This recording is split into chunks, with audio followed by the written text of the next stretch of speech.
Well, good morning, everybody. Sorry for the slight delay. I had just kind of juggling a whole bunch of things as we uh, get this underway, trying to get through the models this morning.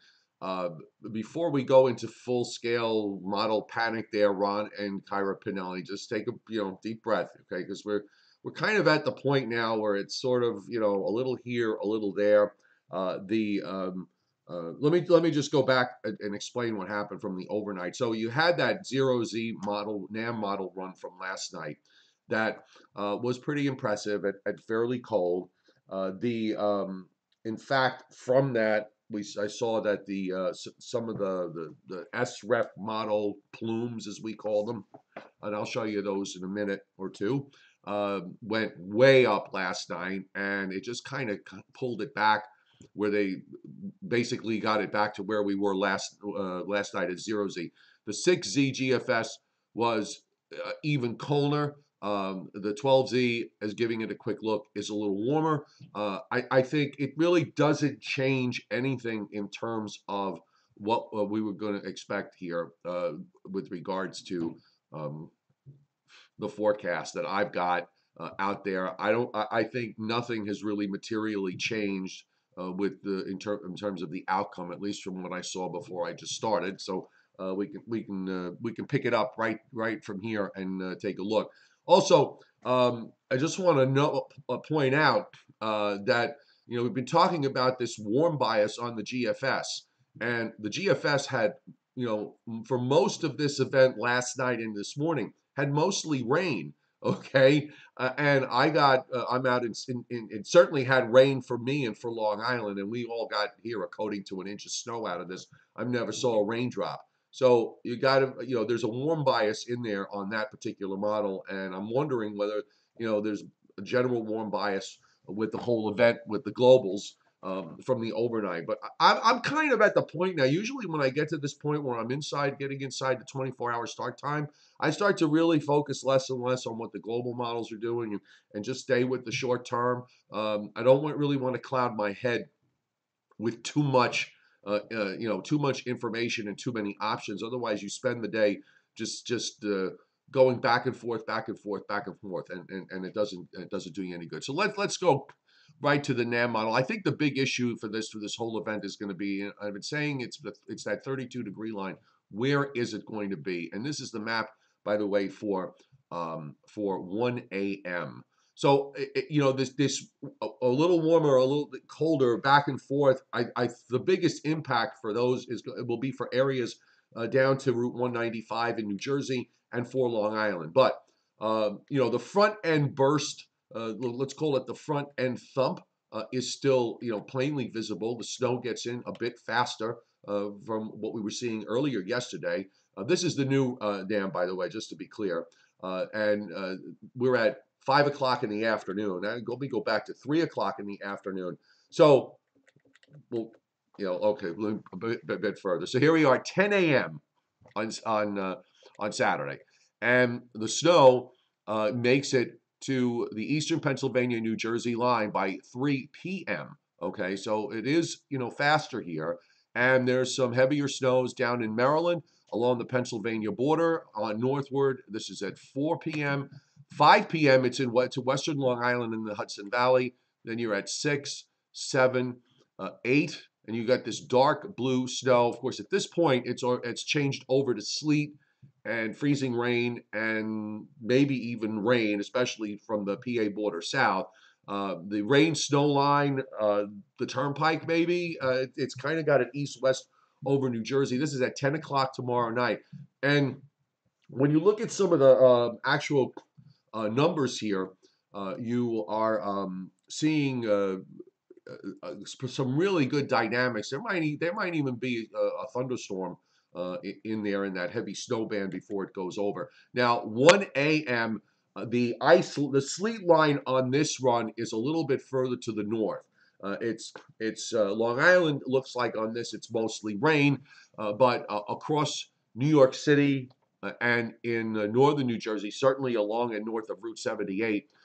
it is sleet or freezing rain, and running that up into the Hudson Valley to about Route 84 and through all of Connecticut. It's all sleet. So it's a real sleet fest here, running back south and west. It's got rain in southeast and southern PA. This is where, it's kind of dicey in terms of how we're gonna figure this out. The dam's got the low center there in northern West Virginia, and notice, by the way, that we have between 6 and 9Z, between 1 a.m. and 4 a.m., there is no additional northward progress of the sleet rain line. It just kind of holds there. And you're actually starting to see it come back eastward into southeastern and toward southeastern and south central PA at 7 a.m.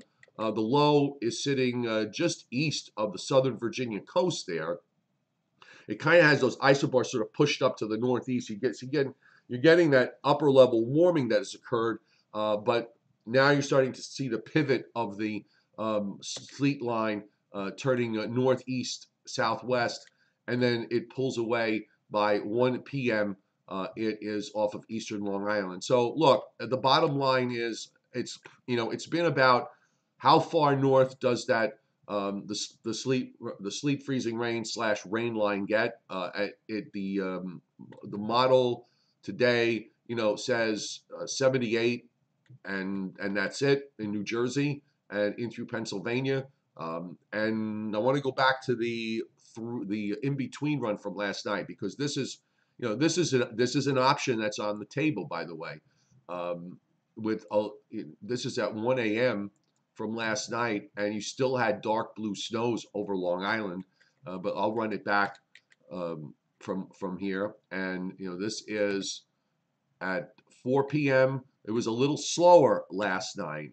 I mean, it's a little the model, the 6Z model was is actually faster than the 6Z was, which was colder.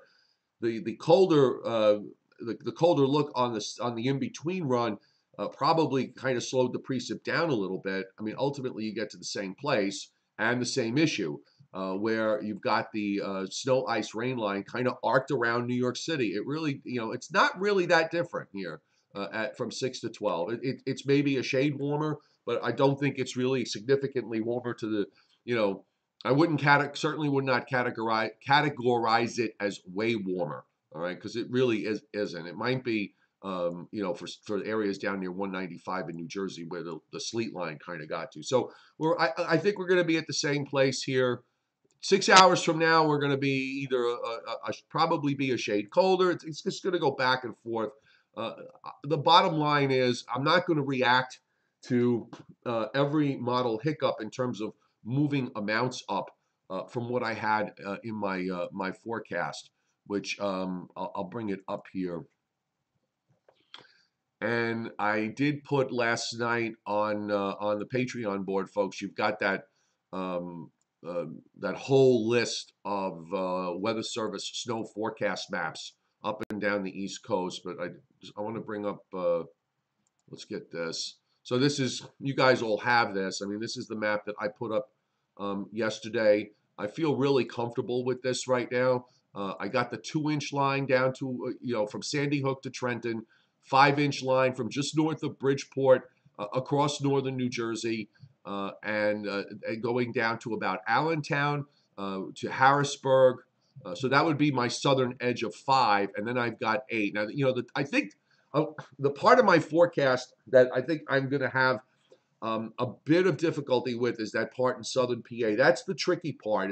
The tricky part's going to be that area that goes from snow to sleet and maybe to rain, because that's where I think that the model certainly where it lays out its temperature profile could make a big difference. So you're going to have to really do it on that front end as it starts, and then we'll have to just watch the temperatures hour by hour. This is Tony M. You're on this morning. And I think you make your observation is correct with regards to the kind of day this is going to be tomorrow for forecasters. It's going to be it's going to be very, very intense in terms of excuse me, watching observations hour by hour, really up and down. That's really where anybody that's when if you're really into this, tomorrow it's the kind of day where you should pull up uh, fewer models and start looking at observations from hour by hour. Look at the temperature, look at the wind speed, look at the dew point, see who's reporting what, and you start comparing to what the models were giving you. With regards to all this, because this is one of those deals where a degree is going to make a huge difference for somebody. So we've been struggling with this whole idea with the 32-degree line. So let's take a look at this is the NAM 12 kilometer, by the way, and we are going to also look at the NAM 3, which was interesting when I took a look at it last night. So let's take a look at it. We'll take a look at it in a second. So that 32-degree line's kind of there all day. You start to get into the snow developing, so it just straddles across New York City and northern New Jersey. You got the 30-degree line just north of the city.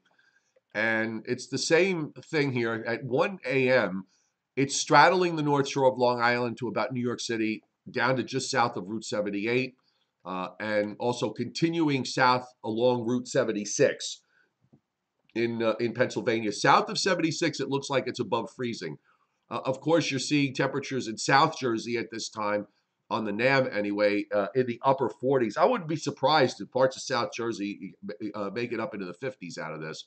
And at 7 a.m., that line is still straddling the right through Long Island Sound, looks like it cuts right across New York City and then goes down almost to Trenton. By 10 a.m., it starts collapsing, and it's into central Suffolk County.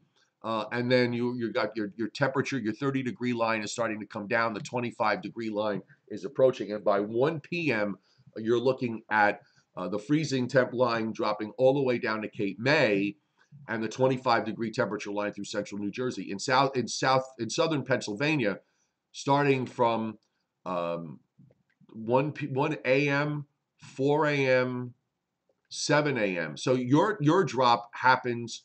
Obviously it's gonna happen a little sooner. Because once the low goes by, once the low passes your longitude, the isotherms here start to drop southeastward fairly quickly, and we can take you to Monday morning, by the way, and look at where the zero line is Monday morning and the -5. So you got the zero line cutting right across the PA to just north of New York City into Connecticut, below zero in looks like maybe right along Route 84, and even the -5 goes right into northwest New Jersey, the -10 into northeastern Pennsylvania. I mean, this is really insane air. And by the way, I anticipate that areas just north of New York City and north and west of New York City will not get out of the single digits on Monday. That is to me that doesn't happen very often here. Probably the handful of days in my life that I've lived in this area that I've seen that, maybe just a couple. And the 15-degree line, at least for South Jersey, looks like nobody's getting out of the teens for sure. But definitely for the northern half of the state of New Jersey and much of Pennsylvania, it's going to be really, really cold. I guess that's the best way to describe it. And another night of single digits to below zero Monday night into Tuesday morning. All right, let's look at the NAM 3. And now the NAM 3 only goes out 60 hours, so it's not going to take us into Sunday night, Monday's temperature. But we'll start with the NAM 3 temperatures. Okay, so that's a 32-degree line. So here we are at 5 o'clock. It's the dash purple line. So the first red line, by the way, that's 35. The first blue line is 30, and there's like a dotted purple line in between. So there's your freezing line. So at 7 p.m., it's pretty much lined up like the NAM, the 12 kilometer. Doesn't really move very much at all through up through 1 a.m., kind of inches a little bit northward at 1 a.m. Um, 4 a.m., it looks like it's from about White Plains to maybe southern Warren, northern Hunterdon County, and that's about it. Then it starts to drop by 10 a.m. It's back down into western Nassau County on Long Island, and then cutting down through New Jersey, down over into northern Delaware. And from the standpoint of the perspective of Pennsylvania, for my guys down there in southern Pennsylvania, that 32-degree line does make it to north of Route 76, and then starts dropping down. So let's back it up. We'll put the precip on here and see what the model does.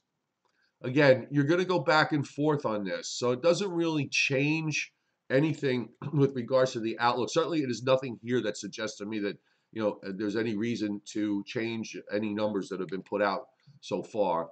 So 4 p.m., 5, 6, 7. Look at that dark blue heavy snow there across northern New Jersey and the northern half of New Jersey down to about 195, back through much of Pennsylvania. Southern PA, you get your burst here late tomorrow afternoon and evening, goes over to sleet and then to rain. We've got the sleet show at 10 or 11 o'clock, so it's a little faster. And then just north of New York City, it's all sleet there all night long. This run, this is at 10Z is 5 a.m. It is a little bit warmer, okay, because in the prior run on the NAM3, it didn't change it over to sleet at all. So I'll give you the comparison.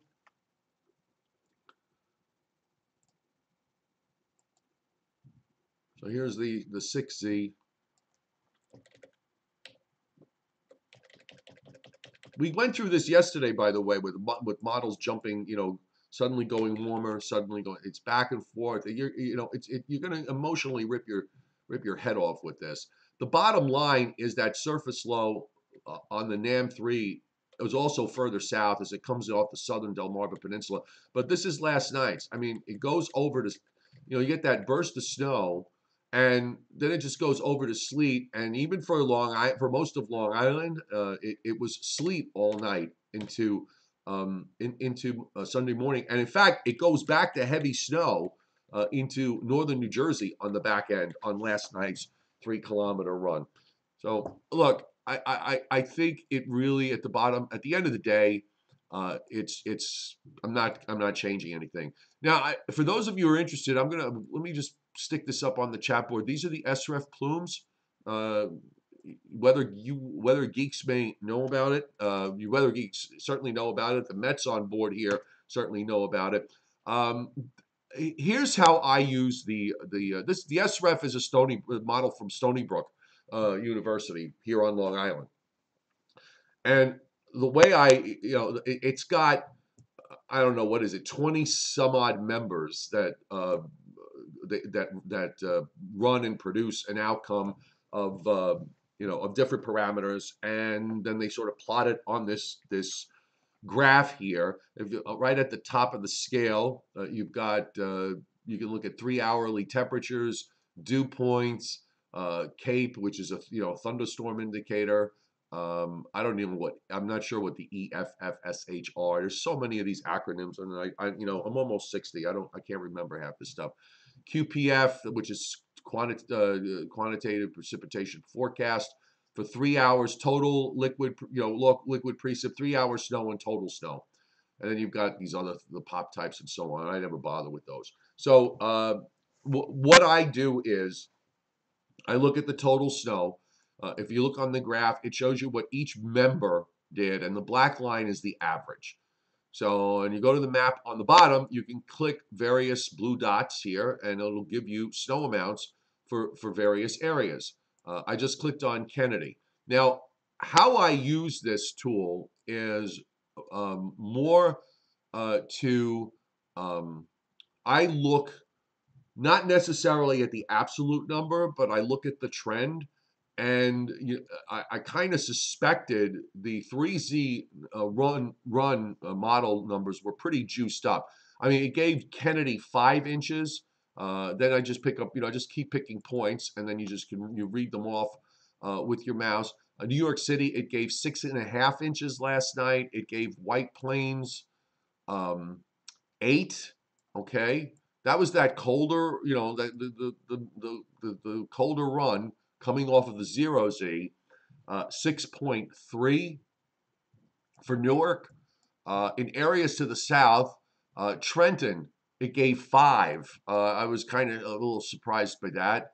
I'm not sure what that station is, probably North Philadelphia. It gave 4.06. Yeah, that's North Philadelphia, PNE. Philadelphia itself, it gave um, 3.68. Down in New Jersey, south of Tom's River, it even gave 2.5 inches of snow. So I kind of thought the numbers were a bit too juicy for their own good. Lancaster, it gave 7.7, and Harrisburg, it gave 9.65. I mean, it really just went off the wall here. And then you looked at that 6C NAM and you could understand why. So perhaps that was just basically an unrealistic portrayal of what was happening, because when you go to the latest plumes, which were the 9Z, the numbers have been pulled back. So now from Harrisburg, you go from 9 to 5 and 5.6 for I'm not going to go through every point, but you guys, I put the link up there on the chat so you can sort of play with this if you'd like. The important thing for me is the trend. 2.9 now for Philadelphia, for example. Newark, it gives 4.02. New York City, as per LaGuardia Airport, 3.33. And we can go on up northward. Poughkeepsie, it gives 8.64, and somewhere between Danbury and Waterbury is 6.02. So honestly, I thought that the higher numbers from the prior run were just a little bit too much off the wall. They were really too high. That would have brought that the snow, the northern part of the snow sleet line would have been much further to the south. Maybe somewhere between Route 84 and 287.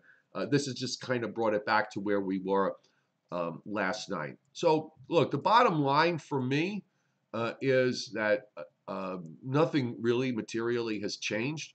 I suspect that the global models will come in and do what they do. The European last night was warm. It barely gave any snow to New York City. It was and this is the reason why you don't. It's not forecasting to go look at a model run and then just change every 5 minutes, because I've watched the European snow maps on that southern end where you're going to see the most volatility go from 8 inches to 4 inches to 2 inches to 1 inch to back to 8 inches to 4 inches. Then now it's back to less than an inch at New York City and less than an inch at Philadelphia. I'm just not going to do this back and forth with a model that a lot of people are obsessed with the fact that it seems to be infallible. And I'm not, that's not that. It's not really the way you should approach, forecasting. Timothy Veltman, you're in that zone where you're in that area in upstate New York. There's an area right now throughout upstate New York and on up through central and northern New England where none of this really matters, because you're getting 12 to 18. Okay, you were getting 12 to 18 yesterday. You were getting 12 to 18 last night, and guess what? You're getting 12 to 18 with whatever we're looking at for today. So nothing for you is going to change. You can just kind of sit back in the lawn chair and just watch the inches pile up through all of this. It's not, by the way, pretty unusual, because we've got winter storm warnings up from Chicago on and on up into Cleveland. It's the sort of the way this thing is coming out east to west. It's not often that you see Chicago and New York City at the same time with a winter storm warning, potential for winter storm warnings, or certainly winter storm watches. Just want to back up a little bit. Let's go a little wider. so you guys can get a full view. And then you know what? We'll also let's quickly look at the long range, because I'm thinking later next week there's going to be a chance for another event, and I haven't spent much time with with the long range. I didn't even I just looked at the what the precip was and what the models did with the short term. I didn't even really look much beyond that with regards to the long range. So I'm looking at this stuff for the first time as well. First off, with the NAM, taking this eastward. So, you know, the snow gets in there. There's your surface low across Arkansas, on up into the Kentucky-Tennessee line there. Snow throughout northern Missouri, Iowa. Chicago does well with this. Detroit, I think Detroit's going to do pretty well. The northern half of Indiana, through Ohio, except the southeast corner, in through Pennsylvania. Oh, I just remembered I had a question from somebody in West Virginia I got to take care of. All right, so there's your low tomorrow morning, running east. Uh, it does what it does. The low is east of the New Jersey coast, south of Long Island. By the way, from a day ago, when we had the low, you know, almost on the coast, it is south and east of there, and there's certainly room. I have to tell you, I would anticipate on the next run. I bet you, I'm thinking on the next run, you might see a little bit more of a shift to the southeast to go back what the 6C does. It's not unreasonable. We seem to be getting these slight, you know, you're going to get these narrower and narrower shifts back and forth as the model just kind of zeroes in on everything. But the bottom line is the low from last night, if you watch, this is the low from last night and this morning that produced the snow. That came out, you know, pretty much in the same spot that all the lows have come out in the last month or so. And that's moved away. And this one is going almost, it's trying to do almost the same thing. It's trying to head in the same general area. And that makes complete sense to me. That's where that thermal, the thermal boundary for the storm, if you look at how the isobars are pointed, they're pointing, you know, toward the Delaware, New Jersey coast. And again, I think this might wind up being a little bit further south. It's in the same general vicinity. And then it goes out.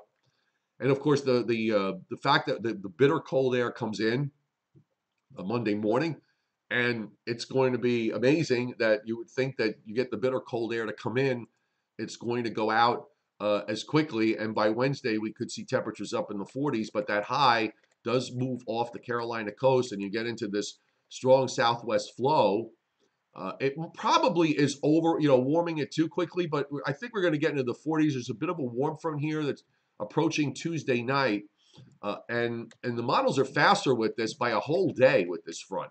That I think just on that alone is bullish for the snow lovers, because it's just, you know, the high moves out. The next system in the northern stream is already moving along, and that sets the table up for what you see here for late in the week, as the front's going to stall, and you're going to wind up with a wave that's going to try to move northeastward on it.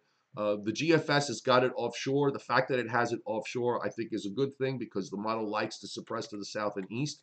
It has a history of doing that, and I wouldn't be surprised to see it pop back northwest. I'm also noticing, by the way, there's a low here in Nebraska. There's some kind of diver that's coming down from the north, because that juices up another surface low here going into Saturday. I mean, it's kind of odd to see a wave, you know, go by and then another low almost immediately behind it.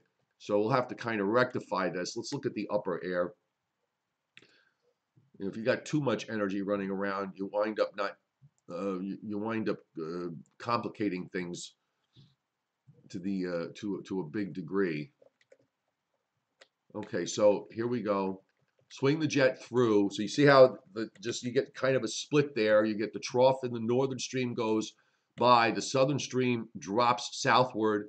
You get another shortwave trough that drops in, and then that swings to the east coast behind it. That's a deep trough there for next weekend. Got to watch this, folks. If we don't get the wave, okay, and you know, I got to look at this deeper. If that wave, rather than that wave coming out, if that boundary just kind of sits there, it might wait for the energy from the system diving in to get involved and lift it up to the northeast, and that's a pretty powerhouse trough there that it has.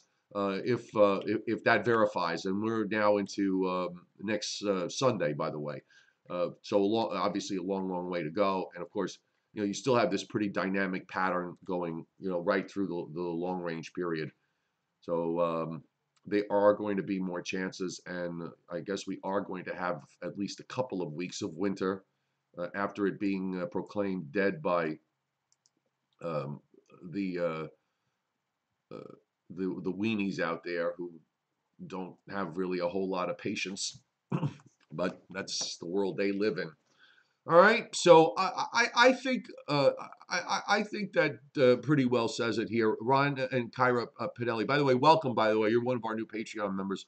Not focusing on radar surface temps warmer with latest one by about 5 degrees. I don't see that. Where are they warmer about 5 degrees? Um, uh, I'm not seeing 5 degrees warmer. Um, Upper air shows faster departing block and phasing of northern and southern energy. Okay. But what are we looking at here? Okay, I'm just wondering, what are we looking at? So if you can clarify it, that would be great. Um, so Bill, you got the back edge going out. I got the sun breaking through the clouds, so you're east of me. I would not rule out thunderstorm, Tony. I think the numbers on the Foose kind of show that. In fact, I'm going to pull up the Foose 61. I was talking with Joe Rayo this morning, and he pointed out that there's a ton of omega right around 9 or 10 o'clock tomorrow night, so would not be at all surprised. Yeah, I mean, look, I'm looking at the Foose number. What the Foose is, by the way, is the NAM numerical the NAM maps. Well, this is a numerical breakdown of it, and we break down temperatures at levels. It shows vertical motion, the vertical motion. It tells you how cold the atmosphere is. It tells you how much precip you're getting. It gives 36 between 36 and 42 hours. It gives 8/10 of an inch of rain at LaGuardia of liquid. Okay, so at 1 a.m., it's the temperatures at the bottom level of the atmosphere are 0. The Then you go to there's 3 levels that it looks at. I believe it's at 900, 850, and 750. I'm not sure. I forget. But it's basically 0, +2, and +3. So that tells you that it's a little warmer. It's warmer at the higher levels, but it still infers either sleet or freezing rain. And by morning, it's at 0, +4, +1. So at the start, we're at 0, -3, -4. So that's snow. So if you want to kind of figure out at the point where it goes up from 97 to +2, it snows for 4 hours. It gives 8/10 of an inch. 4/10 of it would probably fall as snow. So for LaGuardia, you could argue that would be about 4 inches for them. That works out.